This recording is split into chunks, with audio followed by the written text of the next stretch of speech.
అమ్మాయిక తదుపరి రాశి అయినటువంటి మకర రాశి వారికి నేటి రాశి ఫలాలు ఎలా ఉన్నాయి? సాంఘిక సంబంధాలు చాలా వరకు అనుకూలంగా ఉంటాయి.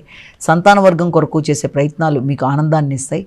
సంతాన వర్గం యొక్క అభివృద్ధి, జీవిత భాగస్వామి యొక్క అభివృద్ధి, వారితో మీరు గడిపే చక్కటి సమయం మీకు చాలా వరకు ఆనందాన్ని ఇస్తుంది.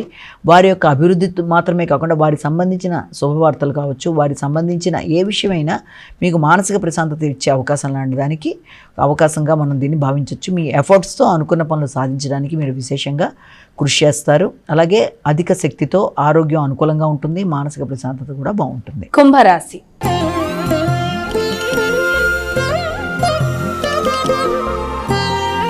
అమ్మాయిక తదుపరి రాశి అయినటువంటి కుంభరాశి వారికి నేటి రాశి ఫలాలు ఎలా ఉన్నాయి? కుంభరాశి వాళ్ళకి గృహ వాతావరణాన్ని అనుకూలంగా పెట్టుకోవడానికి ప్రయత్నం చేస్తారు. అలాగే వాహనాలు మొదలైన వాటి మీద దృష్టి కేటాయిస్తారు.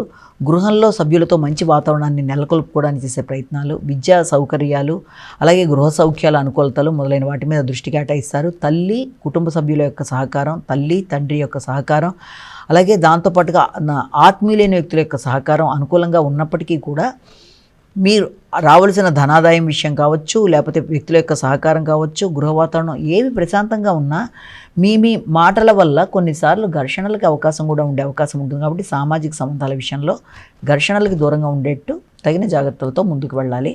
మాటల వల్ల మీ మాటల్లో అభిప్రాయ భేదాల్లో మీరు అనుకోకపోయినా ఇతరులకు అది అధిక ఆత్మవిశ్వాసంతో వేరే విధంగా ధ్వనించే అవకాశం ఉంది. కాబట్టి మాట్లాడేటప్పుడు తగిన జాగ్రత్తలతో ముందుకు వెళ్ళాలి. మీనరాశి.